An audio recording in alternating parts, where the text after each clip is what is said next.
সকালবেলা ঘুম থেকে উঠতেই বাইরের টিপটিপ শব্দ। বুঝে ফেললাম আজকে বৃষ্টি নামছে মনের মতো। এক কাপ গরম চা হাতে নিয়ে ব্যালকনিতে দাঁড়াতেই নাকে এল ভিজে মাটির গন্ধ। এই গন্ধের সাথেই মাথায় বাজল একটাই প্ল্যান, আজকে তো মাংস হবেই।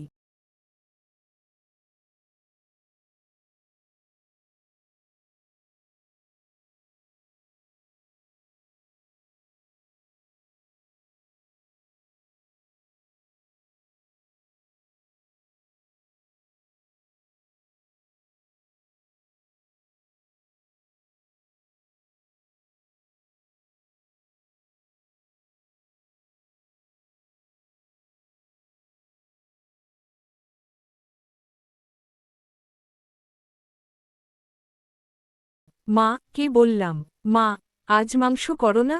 মা হেসে বলল, বৃষ্টি হলেই তোর শুধু মাংস মাংস করে কেন রে?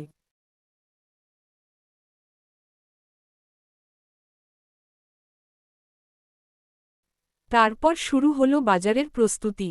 ছাতা হাতে, পলিথিনে টাকা গুজে আমি রওনা দিলাম হাটের দিকে।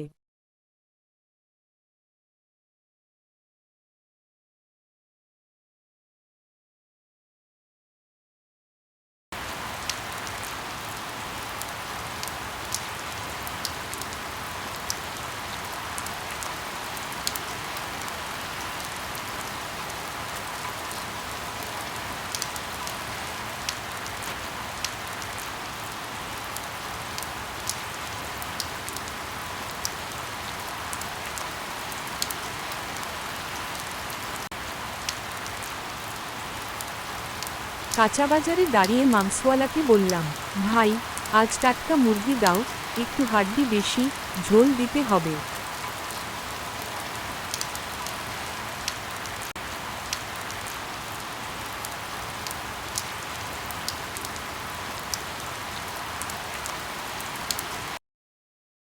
বাসায় ফিরে দেখি মা পেঁয়াজ কুচোচ্ছে, রসুন বাটছে, আর চুলায় কড়াই চড়ানো।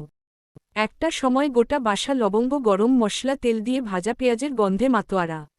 আমার তখন মুখে জল। পাশ থেকে ভাইয়া বলে উঠল, রুটি না ভাত, কি খাবি? আমি বললাম, ভাত, তাতে ঝোলটাও ভালো মাখানো যায়। শেষে খাওয়ার টেবিলে বসলাম।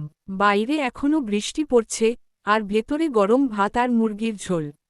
এই জিনিস, এই মুহূর্ত, বৃষ্টির দিনে এর চাইতে বড়